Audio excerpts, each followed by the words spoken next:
মা যখন দেখেছে আমার সন্তান যাকে আমি জন্ম দিয়েছি 10 মাস 10 দিন যাকে গর্ভে নিয়েছি, এই সন্তানকে জন্ম দিয়ে এত কষ্ট করেছি, আজকে সেই সন্তান আমাকে কোদাল দিয়ে এক কোপ দিয়ে মেরে ফেলতে চাই।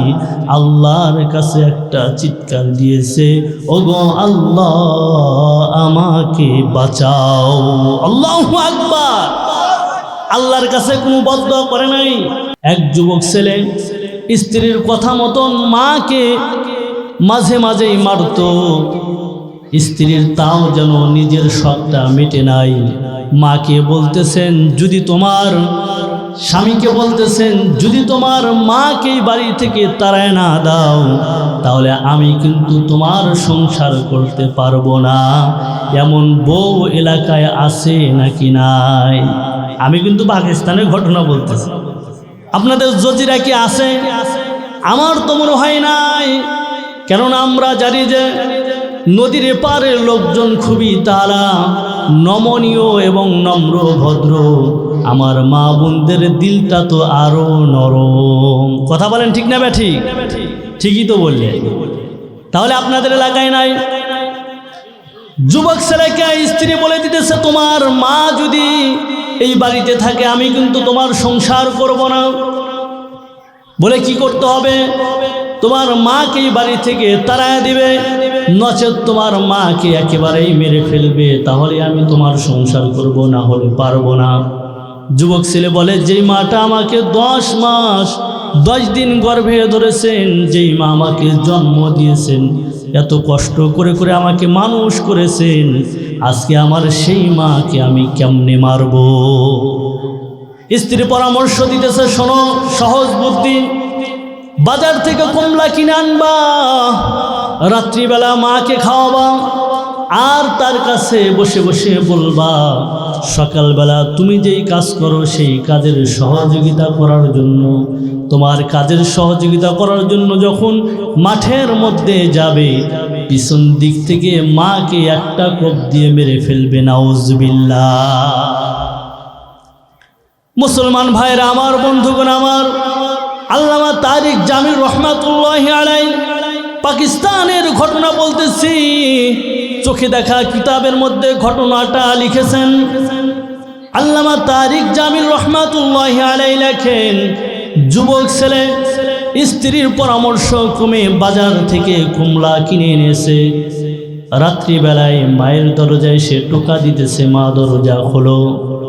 মা ঘরের ভিতরে থেকে আওয়াজ দিতেছে, না না আমি দরজা খুলবো না, গতকালকেও তুই আমাকে মেরেছিস, তার আগের রাতেও আমাকে মেরেছিস, তার আগের রাতেও আমাকে মেরেছিস, এখনো পর্যন্ত আমার গা থেকে ব্যথা দূর হয় নাই, আজকেও যদি দরজা খুলি তুই আমাকে মারবি, আমি মা দরজা খুলবো না। নাউজুবিল্লাহ বলে মা দরজা খুলবে না, মারের ভয়ে সন্তান মারবে। এ মুসলমান, মা তো শাসন করবে সন্তানকে, বাবা তো শাসন করবে সন্তানকে, সন্তান ভয়ে পালাবে বাবার ভয়ে, মায়ের ভয়ে। কথা বলেন ঠিক না বেঠি?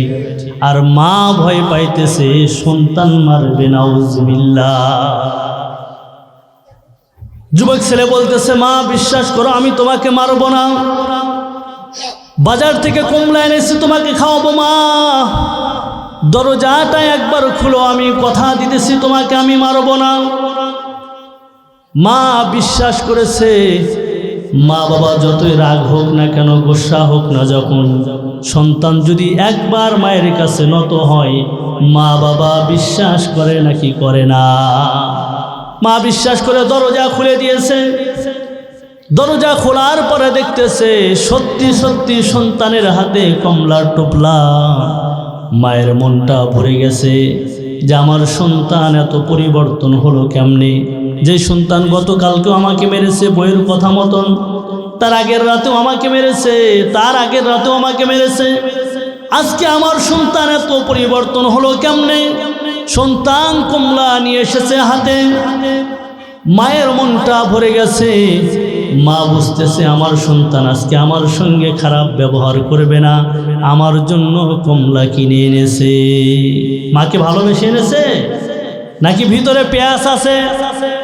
স্ত্রীর শিখায় দেওয়ানো কথা, মাকে কমলা খাওয়ায়া মনটা ভুলায়া, এরপরেই তো আর যেই স্ত্রীর শিখানো দেওয়া কথা আছে মাকে মারবে, এইটা সফল করানোর জন্য করেছে। কথা বলেন ঠিক না ঠিক? এমন বউ সমাজে আছে নাকি নাই? যদি একটু ঝগড়া বাজে, সামান্য কথা নিয়ে যদি ঝগড়া বাজে, স্বামীর কাছে টেলিফোন লাগায় দেয়, এতটুকু হয়েছে বানিয়ে বানিয়ে অনেক বলে সংসারের মধ্যে অশান্তি তৈরি করে দেয়, আছে নাকি নাই? এলাকার বোনেরা এরকম না মনে হয়। আমার বোনেরা রাগ করতেছে মনে হয় যে আমাদের বিরুদ্ধে হুজুর এত লাগলো কেন, কেউ শিখাই দিচ্ছে নাকি? কথা বলেন ঠিক না বেটি? আমার বোনেরা, বাড়িতে তোমার মা আছে, মায়ের সঙ্গে সুন্দর আচরণ করো।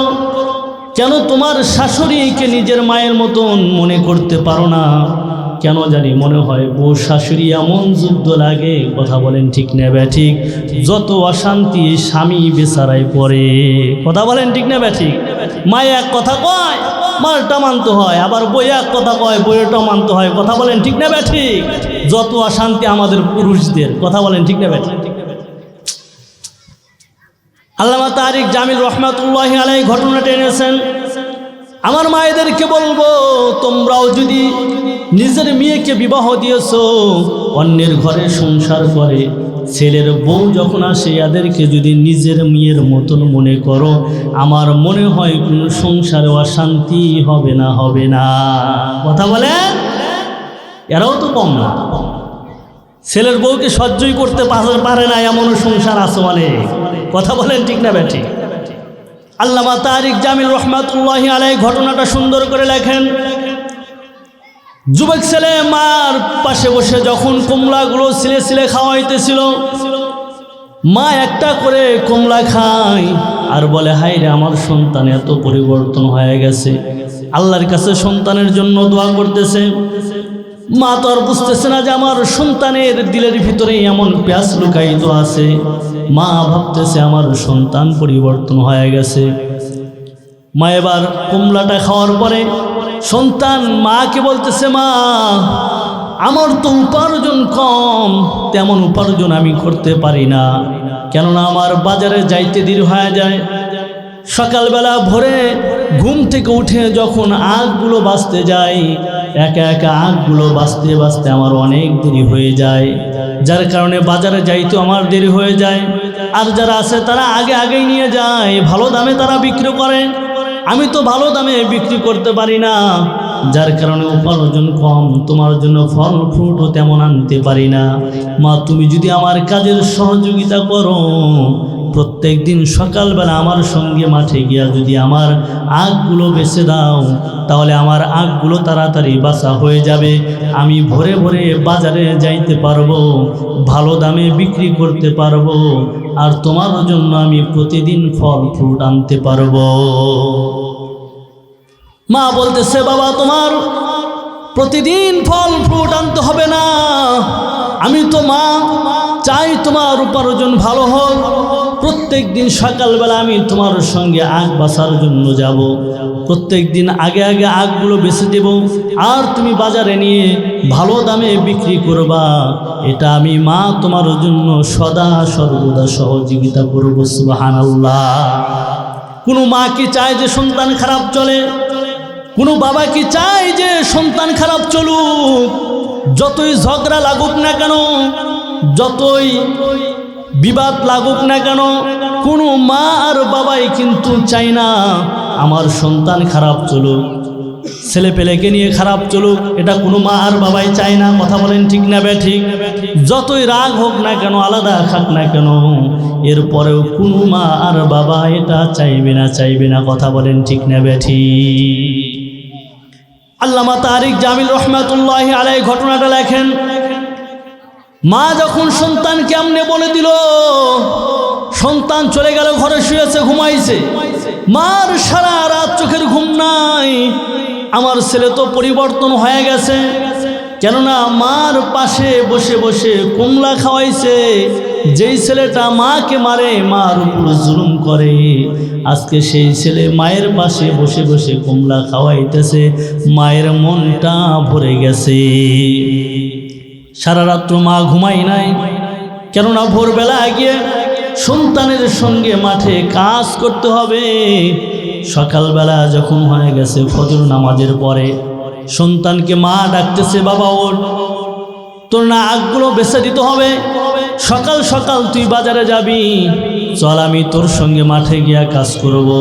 সন্তানকে যখন ডেকে নিয়ে মা গেছে মাঠের ভিতরে যাওয়ার পরে আগগুলো বাছিয়ে দিতেছে, মাথাটা নিচুর দিকে দিয়ে আগগুলো বাছতেছে। আর সন্তান পিছনে দাঁড়ায় গেছে কোদাল নিয়ে, মাকে একটা কোপ দিয়ে মেরে ফেলবে, নাউজুবিল্লাহ। মুসলমান ভাইরা আমার, বন্ধুগণ আমার, এ যুবক ভাইরা, এখানে যারা আছো, যাদের মা আছে, বাবা আছে, মার সঙ্গে খারাপ আচরণ করবা না, বাবার সঙ্গে খারাপ আচরণ করবা না, মায়ের সঙ্গে চোখ রাঙিয়ে কথা বলবা না, বাবার সঙ্গে চোখ রাঙিয়ে কথা বলবা না। মায়ের কিন্তু বদদুয়া করা লাগে না, বাবার কিন্তু বদদুয়া করা লাগে না। মায়ের দিলে যদি কষ্ট পায়, বাবার দিলে যদি কষ্ট পায়, স্বয়ং আল্লাহর দরবারে চলে যায়। মুসলমান ভাইরা আমার, বন্ধুগণ আমার, আল্লামা তারিক জামিল রহমাতুল্লাহি আলাইহি ঘটনাটা লেখেন, মা যখন আগগুলো বাঁচতেছিল, এমন সময় যুবক ছেলে পিছনে দাঁড়ায় গেছে কোদাল নিয়ে। মা তো মাথা নিচের দিকে দিয়ে আগগুলো বাঁচতেছে, আর যুবক সন্তান মায়ের পিছনে দাঁড়ায় গেছে কোদাল নিয়ে, মাকে একটা কোপ দিয়ে মেরে ফেলবে, নাউজুবিল্লাহ। কোদালটা যখন মাথার উপর উঁচা করেছে, মা যখন আগগুলো বাঁচতেছিল, মায়ের নজরে কেমন যেন আবসা আবসা এসেছে আমার মাথার উপরে কি। মা যখন এমনি তাকাইছে, দেখতেছে তার সন্তান আমার মাথার উপর কোদাল নিয়ে দাঁড়িয়ে আছে, একটা কোপ দিয়ে মেরে ফেলবে। মা তখন নিজের জীবন বাঁচানোর জন্য একটা চিৎকার দিয়েছে, আল্লাহু আকবার। মা যখন দেখেছে আমার সন্তান যাকে আমি জন্ম দিয়েছি, 10 মাস 10 দিন যাকে গর্ভে নিয়েছি, এই সন্তানকে জন্ম দিয়ে এত কষ্ট করেছি, আজকে সেই সন্তান আমাকে কোদাল দিয়ে এক কোপ দিয়ে মেরে ফেলতে চাই। আল্লাহর কাছে একটা চিৎকার দিয়েছে, ওগো আল্লাহ আমাকে বাঁচাও। আল্লাহু আকবার। আল্লাহর কাছে কোনো বদদুয়া করে নাই, আল্লাহর কাছে কোনো অভিযোগ করে নাই, নিজের জীবন বাঁচানোর জন্য চিৎকার দিয়েছে, আল্লাহ আমার জন্ম দেওয়া সন্তান আমাকে মারতে চায়, আল্লাহ আমাকে বাঁচাও। আল্লাহু আকবার। মা একটা চিৎকার দিয়ে যখন সামনের দিকে দৌড়াইছে, সামনের দিকে দৌড়ানোর পরে অনেক দূরে যখন দৌড়ায় গেছে, মা পিছনে তাকা দেখতেছে, সন্তান তো আমার পিছনে দৌড়াই না। আল্লাহু আকবার বলে।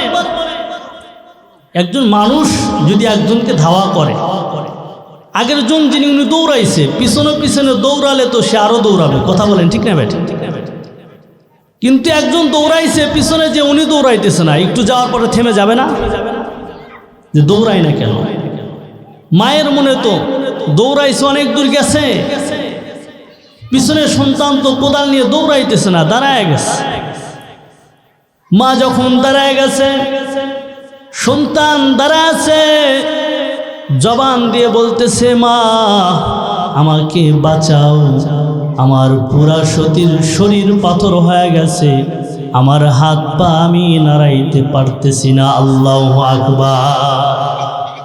যেই সন্তান একটু আগে মাকে মারতে চেয়েছিল, কোদাল দিয়ে এক কোপ দিয়ে মেরে ফেলবে, যেই মাটা জীবন বাঁচানোর জন্য আল্লাহর কাছে চিৎকার দিয়েছে, আল্লাহ আমাকে বাঁচাও, একটু পরেই এই সন্তান আবার মাকে ডাকতেছে, মা আমার হাত পা নাড়াতে পারতেছি না, আমাকে বাঁচাও।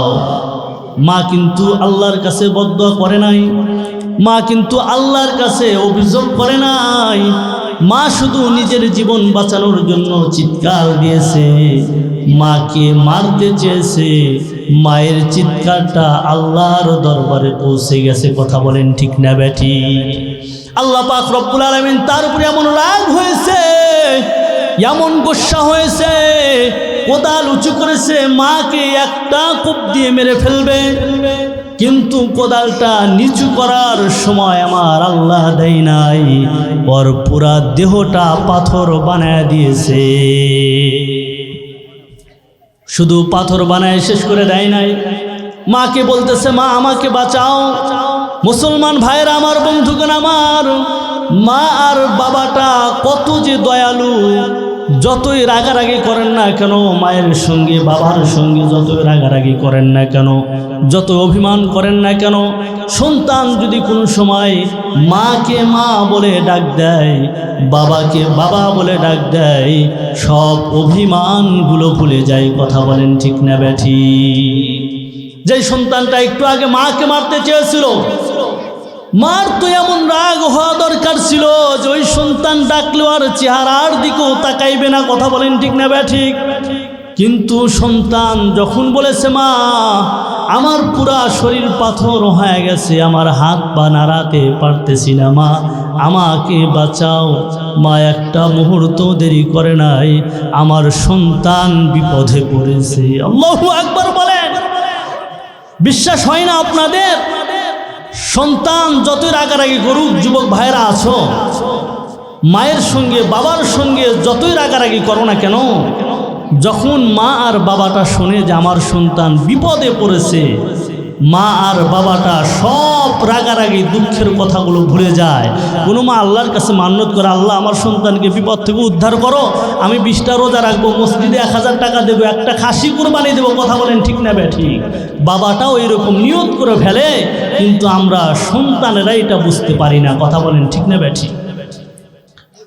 সন্তান যখন মাকে ডাক দিয়েছে, মা আমি হাত পা নাড়াতে পারতেছি না, মা আমাকে বাঁচাও, মা একটা মুহূর্তের জন্য দেরি করে নাই, সঙ্গে সঙ্গে সন্তানের দিকে দৌড়াইছে। আমার সন্তান বিপদে পড়েছে, আমার সন্তান হাত নাড়াতে পারতেছে না, আমার সন্তান পা নাড়াতে পারতেছে না। মা দৌড়াইয়া গিয়া সন্তানের হাত ধরে টানে, বাবা সন্তানের পা ধরে টানে, কিন্তু হাত পা নাড়াতে পারে না। এই কাজটা করে দিয়েছেন কে? আল্লাহ। তিনি রাগ হয়ে গোসা হয়ে পুরা শরীর পাথর বানায় দিয়েছেন। সন্তানের পুরা শরীর পাথর হয়ে গেছে। মা চিৎকার করে করে কাঁদে, মহল্লার মানুষদেরকে ডাকে, পাড়ার মানুষদেরকে ডাকে। পাড়ার লোকেরা চিন্তিত হয়ে পড়েছে, এত সকাল সকাল অমুকের মা চিল্লা পাল্লা করতেছে কেন, কেন এত কান্নাকাটি করতেছে। তারা পাড়ার মানুষ দৌড়ায় এসেছে, আসার পরে দেখতেছে তার সন্তান স্থির হয়ে দাঁড়ায় আছে, হাত পা নাড়াতে পারে না। পাড়ার মানুষগুলো হাত ধরে টানে, পা ধরে টানে, কিন্তু নাড়াতে পারে না। মুহূর্তের মধ্যে ওই যুবক ছেলের পাটা মাটির ভিতরে ডাবতেছে। মা পা টেনে ধরে থাকে, সন্তানের পা ডেবে যাইতেছে মাটির মধ্যে। পাড়ার লোকদেরকে বলে, কোদাল আনো, আমার সন্তান মাটির মধ্যে ডেবে যাইতেছে, আমার সন্তানকে বাঁচাও। পাড়ার মানুষ কোদাল এনে মাটি কাটা শুরু করেছে। যুবক ছেলেটা মাটির ভিতরে ধীরে ধীরে ডাবতেছে, ডাবতে ডাবতে পুরা শরীর মাটির ভিতরে ডেবে গেছে। পাড়ার লোকেরা, গ্রামের লোকেরা মাটি খনন করেছে। আল্লামা তারিক জামিল রহমাতুল্লাহি আলাইহি লেখেন, মাটির ভিতরে এমন ডাবা ডেবেছে, 30 ফিট মাটি খনন করেছে। এরপরেও ওই যুবক ছেলের লাশ পাওয়া যায় না। আল্লাহু আকবার বলে। 30 ফিট মাটি খনন করেছে, যুবক ছেলের লাশ পাওয়া যায় নাই। আল্লাহ পাক রব্বুল আলামিন এত রাগ হয়েছেন, এত গোসা হয়েছেন মাকে কষ্ট দেওয়ার কারণে। মা কিন্তু বদদোয়া করে নাই, মা শুধু নিজের জীবন বাঁচানোর জন্য একটা চিৎকার দিয়েছে, চিৎকারটা আল্লাহর দরবারে কবুল হয়ে গেছে। যুবক ছেলের পুরা শরীর পাথর বানায় শেষ করে নাই, আমার আল্লাহ তার পুরা শরীরটা মাটির ভিতরে এমন ডাবাইছে 30 ফিট মাটি খনন করেও ওই যুবকের লাশ পাওয়া যায় নাই। রাসূল কারীম সাল্লাল্লাহু আলাইহি ওয়াসাল্লামের একটা হাদিস শুনুন। আমার আপনার নবী আখিরি জামানার পয়গম্বর বিশ্ব নবী হযরত মুহাম্মদুর রাসূলুল্লাহ সাল্লাল্লাহু আলাইহি ওয়াসাল্লাম বলেন, যে ব্যক্তি প্রাতঃবেলায় কোরআনের একটা আয়াত শোনার জন্য, একটি আয়াতের তরজমা শোনার জন্য, একটি আয়াতের ব্যাখ্যা শোনার জন্য যে ব্যক্তি ঘর থেকে বের হলো, 500 রাকাত নফল নামাজ পড়লে যেই সওয়াব, সেই সওয়াব তাহার আমল নামায় লিখে দেওয়া হয়। সুবহানাল্লাহ। 500 রাকাত নফল নামাজ কেউ পড়ি আমরা? 5 ওয়াক্ত ফরজ নামাজের খবর নাই, কথা বলেন ঠিক না ব্যাঠিক? সকালবেলা ইমাম শাহ হুজুরের সঙ্গে দেখা হয়েছে। যুবক ভাই, তোমাকে ফজর নামাজে তো দেখলাম না। কয় হুজুর, শীতের রাত্রিতে যখন আজান হয়েছে উঠবো এমন সময় কম্বল মুড়ে দিয়ে এমন ঘুমাইছি, উঠে দেখি বেলা 10টা বাজে, আছে নাকি নাই। 10টায় জাগ্রত হয়েছে, নামাজ পড়বে কখন? কথা বলেন ঠিক না ব্যাঠি? 500 রাকাত নফল নামাজ লোক কোথায় পাবো আমরা? 5 ওয়াক্ত ফরজ নামাজের খবর থাকে না, কথা বলেন ঠিক না ব্যাঠি? তবে নামাজের পাল্লা বাজে শবে বরাত আসলে, কথা বলেন ঠিক না ব্যাঠি? এক শ্রেণীর যুবক ভাইদেরকে পাওয়া যায় নিজেদের মসজিদে পড়বে 10 রাকাত, উত্তর পাড়ার মসজিদে গিয়ে পড়বে 10 রাকাত, পূর্ব পাড়ার মসজিদে গিয়া পড়বে 10 রাকাত, দক্ষিণ পাড়ার মসজিদে গিয়া পড়বে 10 রাকাত, আছে নাকি নাই? সকালবেলা গল্প করে, দোস্ত কালকে আমি 120 রাকাত নামাজ পড়ছি, আছে নাকি নাই? আরে বেটা 120 রাকাত, আমি 150 রাকাত পড়ছি তাই কই না, আছে নাকি নাই? 120 রাকাত 150 রাকাত নামাজ কেমনে যে পড়লো? রুকু ঠিক মতন হলো না, সিজদা ঠিক মতন হলো না, শুধু ঢিপ আর ঢিপ, কথা বলেন ঠিক না ব্যাঠিক?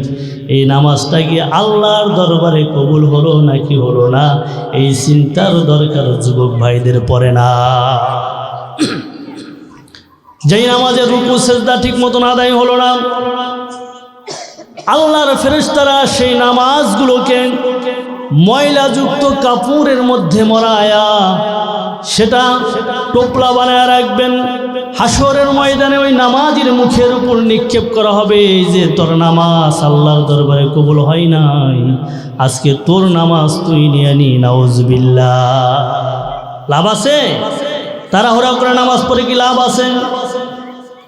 আপনি ফরজ নামাজ পড়ে 2 রাকাত যদি নফল পড়েন, কিন্তু সুন্দর করে পড়তে হবে যাতে করে সেই নামাজটা আল্লাহর দরবারে কবুল হয়। কথা বলেন ঠিক না ব্যাঠি?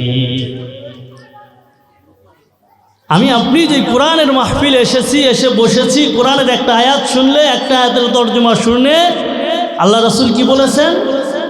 500 রাকাত নফল নামাজ পড়লে যেই সওয়াব, সেই সওয়াব তাহার আমল নামায় লিখে দেওয়া হবে। সুবহানাল্লাহ।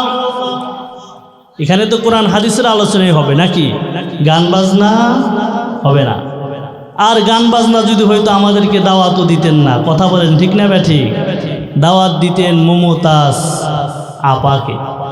কথা বলেন না? এখনো ভয়ে আছেন আপনারা? কোন দেশে বসবাস করেন বুঝতেছি না।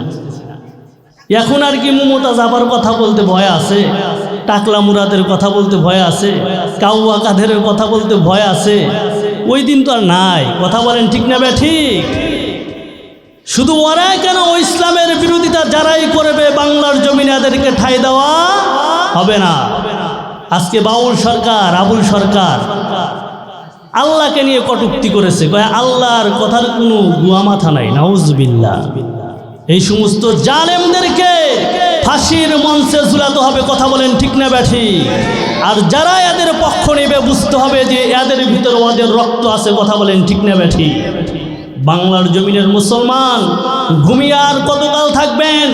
17 বছর জুলুম আর নির্যাতনের মধ্যে ছিলাম, স্টেজে ঠিক মতন কথা বলতে দেওয়া হয় না, এই কথা বলেন ঠিক না ব্যাঠিক?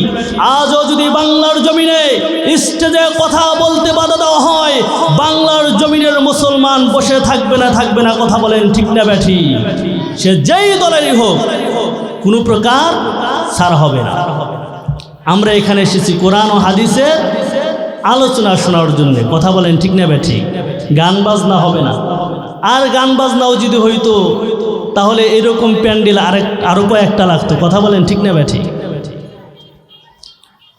আমরা এখানে এসেছি কোরআন ও হাদিসের আলোচনা শোনার জন্য। এখানে গান বাজনাও হবে না, নাটক মঞ্চেরও জায়গা না, কথা বলেন ঠিক না ব্যাঠিক? মহান রব্বুল আলামিনের কালামে হাকিম থেকে নিয়ে সূরাতুল আহজাবের 67 এবং 68 নাম্বার আয়াত তেলাওয়াত করেছি।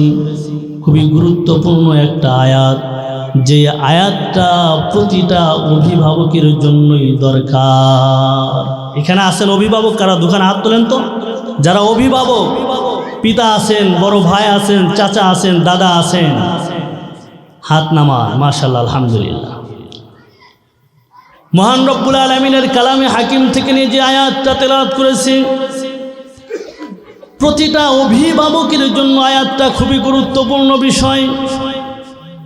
সূরাতুল আহজাবের 67-68 নাম্বার আয়াতে আল্লাহ পাক রব্বুল আলামিন জানায় দিলেন, ওয়াকালু রব্বানা ইন্না আতা'না সাদাতানা ওয়া কুবারানা فأضلونا السبيلا ربنا آتهم ضعفين من العذاب ولعنهم لعنا كبيرا الله أكبر আমার আপনার রব, আমার আপনার মালিক আল্লাহ পাক রব্বুল আলামিন সূরাতুল আহজাবের 67-68 নাম্বার আয়াতে অভিভাবকদের বিষয়ে গুরুত্বপূর্ণ বিষয়টা তিনি আয়াত নাজিল করে দিলেন।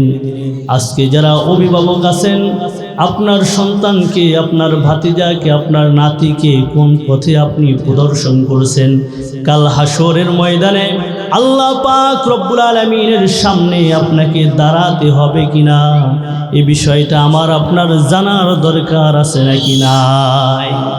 বাংলার জমিনের মুসলমানেরা, আমার আপনার রব আল্লাহ পাক রব্বুল আলামিন কুরআনুল কারীমে আয়াতটা নাজিল করে দিয়েছেন। হাসরের ময়দানে দাঁড়া যাবে, ওয়াকালু রব্বানা ইন্না আতা'না সাদাতানা ওয়া কুবারানা ফাআদাল্লুনাস সাবিলা। ওগো আমাদের মালিক, ওগো আমাদের রব আল্লাহ, আজকে আমাদের যে অভিভাবকের কারণে, আজকে আমাদের যে দায়িত্বশীলদের কারণে আমরা গুমরাহ হয়ে গেছি, পথভ্রষ্ট হয়ে গেছি, যাদের কারণে আজকে আমরা জাহান্নামের অধিবাসী হয়েছি। রব্বানা আতিহিম দি'ফাইনি মিনাল আযাবি ওয়ালআনহুম লা'নান কাবীরা। ওগো আমাদের রব, ওগো আমাদের মালিক আল্লাহ, আজকে আগে তাদেরকে ডাকবেন, তাদেরকে আগে দ্বিগুণ শাস্তি দিবেন, এরপরে আমাদেরকে শাস্তি দিবেন। নাউজুবিল্লাহ। কে বলবেন? কে?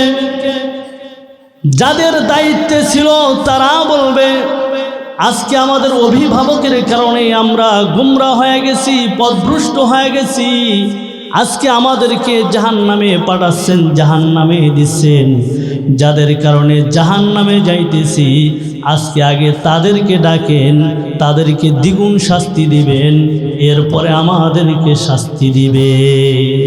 এখানে যারা অভিভাবক আছেন একটু মাথায় কথাগুলো নেন। আমার আপনার কথা কিন্তু না, স্বয়ং আল্লাহ পাক রব্বুল আলামিনের কালাম থেকে বলতেছি, কথা বলেন ঠিক না ঠিক?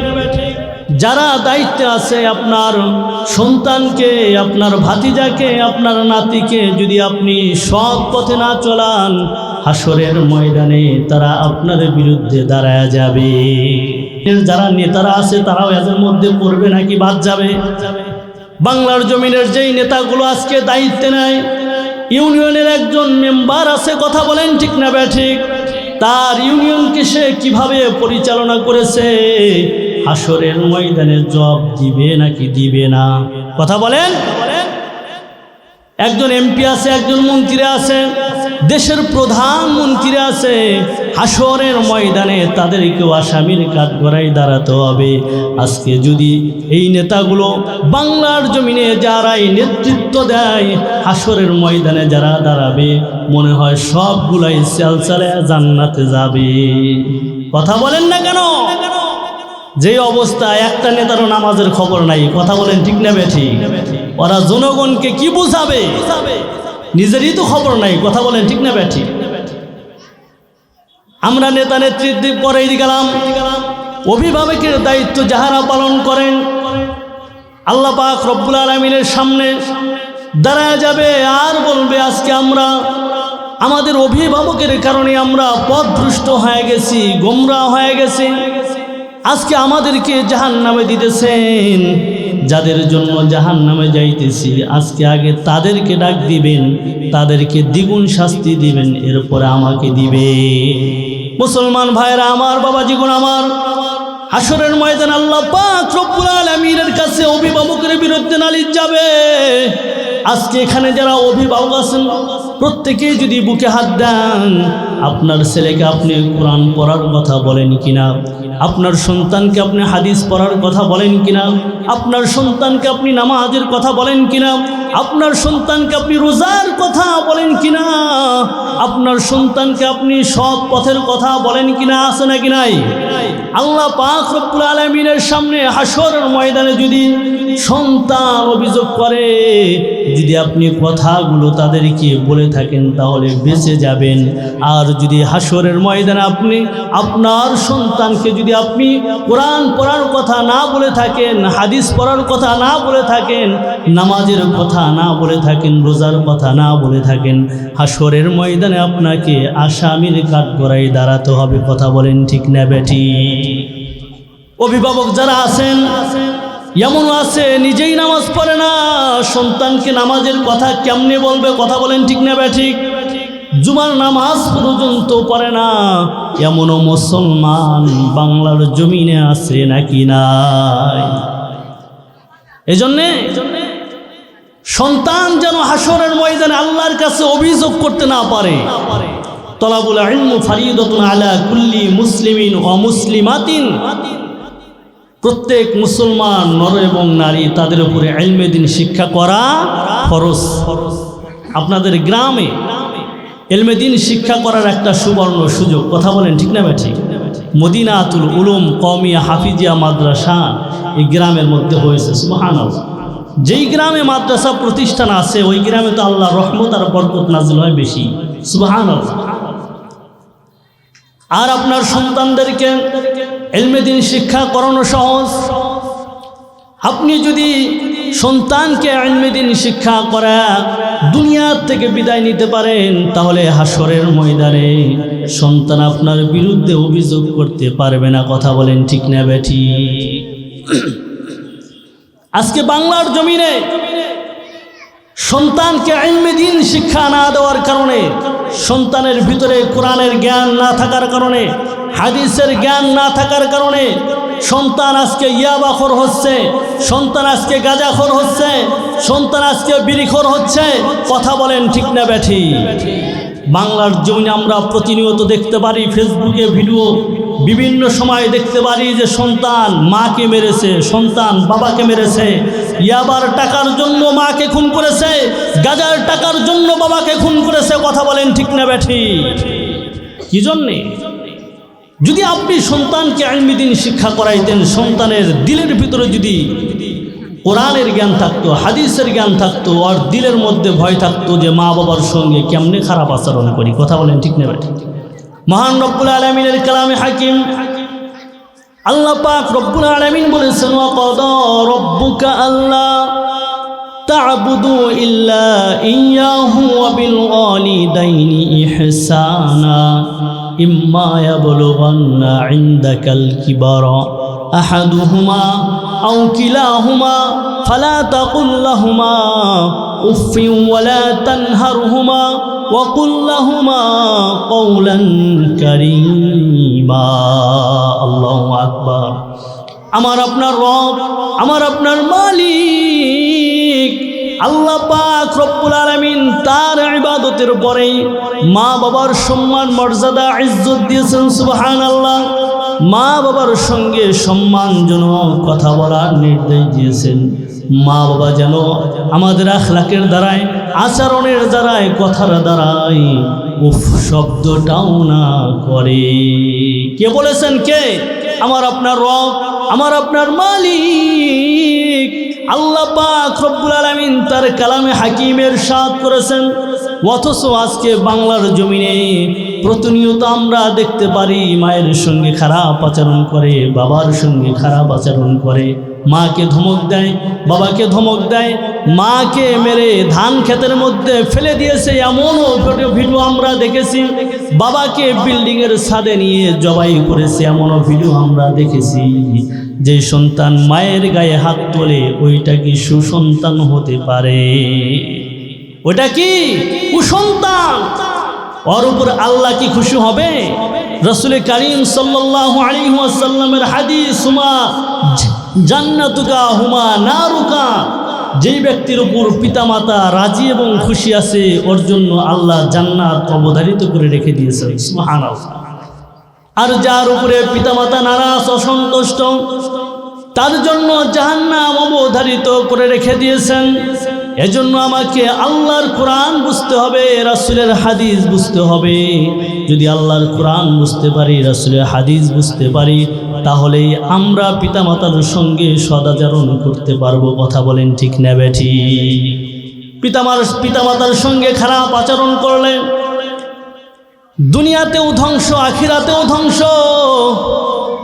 আমি আপনি মুসলমান, আখিরি জামানার পয়গম্বর, বিশ্বনবীর উম্মত, এখানে যারা আছেন, মা আছে, বাবা আছে, আপনাদের মা আর বাবার সঙ্গে বেয়াদবি করতে একটু চিন্তা করবেন। আমার আল্লাহ তো কোরআনে আয়াত ঘোষণা করে দিয়েছেন, রাসূলের হাদিসও বলেছেন, রাসূলও বলেছেন, মা বাবা যদি রাজি থাকে, সন্তুষ্ট থাকে, সন্তানের জন্য জান্নাত অবধারিত। আর মা বাবা যদি রাগ হয়, গোসা হয়, ওই সন্তানের জন্য জাহান্নাম অবধারিত। এখানে যারা আমরা আছি, মা আছে কার কার? হাত তুলি তো দেখি। মা আছে কার কার? হাত তুলি। বাবা আছে কার কার? হাত তুলি। অনেক মানুষের মা আছে, বাবা আছে, হাত নামা। আল্লাহ কবুল করুন, যাতে করে মা আর বাবার সঙ্গে যতদিন মা আর বাবাকে হায়াত দিয়েছেন, মা আর বাবার সঙ্গে আমরা যেন সদাচরণ করতে পারি। কথা বলেন ঠিক না বেঠিক? যাদের মা নাই, আল্লাহ পাক রব্বুল আলামিন ওই মা আর বাবার কবরগুলোকে জান্নাতের বাগিচা বানায় দেন। সকলেই বলি আমিন। মা আর বাবার নেক দোয়াটাও আল্লাহ পাক রব্বুল আলামিন যেমন কবুল করেন, আবার যদি মা আর বাবা বদদোয়া করে সেটাও আল্লাহ পাক রব্বুল আলামিন মুহূর্তের জন্য কবুল করে নেন। নেক দোয়ায় দুনিয়াতে যারা বড় হয়েছে, মা বাবার নেক দোয়া ছাড়া কেউ বড় হতে পারে নাই। কথা বলেন ঠিক না বেঠিক? কাবা শরীফের ইমাম কালবানি, একেবারে কালো কুৎসিত চেহারা তার ছিল। ইমাম কালবানি, তাকে লোকেরা জিজ্ঞাসা করেছে যে আপনি এত কালো কুৎসিত চেহারা হওয়ার পরেও কাবা শরীফের ইমাম হওয়ার চান্স পাইলেন কেমনে? কাবা শরীফের ইমাম হওয়ার চেহারা সুন্দরের প্রয়োজন আছে না?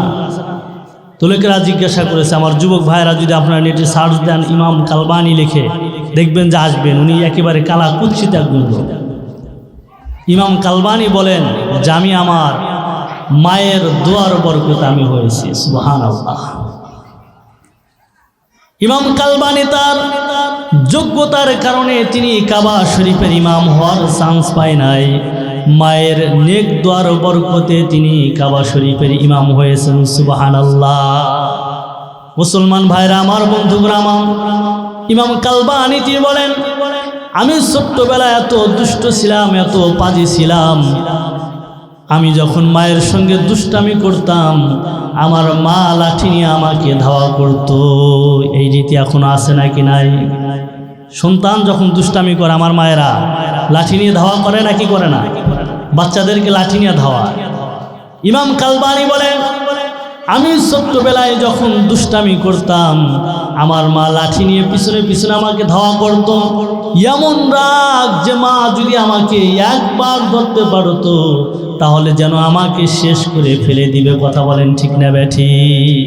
মা তো এমনই হয়, ধরতে যখন না পারে বিকেলে আসিস। কথা বলেন ঠিক না ব্যাঠি? ইমাম কালবানি বলেন, আমার মা আমাকে ধাওয়া করত, ধাওয়াইতে ধাওয়াইতে আমি যখন হাঁপায়া যাইতাম আমার মা আমাকে ধরে ফেলত, কিন্তু আমার মা তার রাগকে কন্ট্রোল করে ফেলতেন। সুবহানাল্লাহ। আমার মা আমাকে গালিও দিত না, আমার মা আমাকে ধমকে দিত না, আমার মা আমাকে মারতো না। ধরে বলতো, আল্লাহ আমার এই পাজি ছেলেটা, আমার এই দুষ্ট ছেলেটা, ওকে তুমি হেদায়েত দান করে দাও। সুবহানাল্লাহ। আল্লাহ ওকে তুমি কাবা শরীফের ইমাম হিসাবে কবুল করে নাও। সুবহানাল্লাহ। আমাদের মায়েরা সন্তানদেরকে ধাওয়ায় তো ধাওয়ায়, রাগে যদি ধরতে পারে ইরি বাবা পিঠের উপর দাপড় তুপড় দেয়। কথা বলেন ঠিক না ব্যাঠি? এরপর আবার তো গালি আছে, আছে নাকি নাই? সন্তানকে গালি দেয়। ইমাম কালবানি বলেন যে আমার মা আমাকে গালিও দিত না, মারতো না, ধমকও দিত না, কিন্তু আল্লাহর কাছে দোয়া করতেন যে আল্লাহ আমার সন্তানকে হেদায়েত দাও, আমার সন্তানকে সহি বুঝ দান করো, আমার সন্তানকে কাবা শরীফের ইমাম বানায় দাও। সুবহানাল্লাহ। ইমাম কালবানি বলেন যে আমি মায়ের দোয়ার বরকতে কাবা শরীফের ইমাম হওয়ার চান্স পাইছি। সুবহানাল্লাহ। আমার যোগ্যতার কারণে আমি কাবা শরীফের ইমাম হওয়ার চান্স পাই নাই, আমার মা আমাকে দোয়া যে করেছেন এই দোয়ার বরকতে আমি কাবা শরীফের ইমাম হওয়ার চান্স পাইছি। সুবহানাল্লাহ। মহান রব্বুল আলামিনের কালামে হাকিম থেকে নিয়ে সূরাতুল আহজাবের 67 এবং 68 নম্বর আয়াত তেলাওয়াত করেছি। মহান রব্বুল আলামিনের কালামে হাকিমের সাথ হয়েছে, ওয়াকালু রব্বানা ইন্না আতা'না সাদাতানা ওয়া কুবারানা ফাআদাল্লুনা সাবিলা রব্বানা আতিহিম দি'ফাইনি মিনাল আযাবি ওয়া লা'আনহুম লা'নান কাবীরা। হাশরের ময়দানে সন্তান অভিযোগ করে বলবে যে আল্লাহ আমার যে অভিভাবক ছিল তাদের কারণে আমি পথভ্রষ্ট গোমরা হয়েছি, তাদের কারণে জাহান্নামের অধিবাসী হয়েছি। ওগো মালিক, যদি আমাকে জাহান্নামে দিতে হয় আগে ওদেরকে শাস্তি দাও, তারপর আমাকে শাস্তি দিবা। নাউযুবিল্লাহ। এজন্য যে অভিভাবক যারা আপনারা আছেন সন্তানদেরকে ইলমে দ্বীন শিক্ষা করাবেন, সন্তানদেরকে কোরআনের কথা বলবেন, হাদিসের কথা বলবেন, নামাজের কথা বলবেন, রোজার কথা বলবেন, আমলে সালেহের কথা বলবেন, যাতে করে হাশরের ময়দানে আমাকে আপনাকে আসামির কাঠগড়ায় না দাঁড়াতে হয়। কথা বলেন ঠিক না ব্যাঠি? আল্লাহ পাক রব্বুল আলামিন যেটুকু সময় আলোচনা করলাম আমাদের প্রত্যেককে বোঝা এবং আমল করার তৌফিক দান করুন। ওয়া আখিরু দাওয়ানা আলহামদুলিল্লাহি রাব্বিল আলামিন। আসসালামু আলাইকুম ওয়া রাহমাতুল্লাহি ওয়া বারাকাতুহু।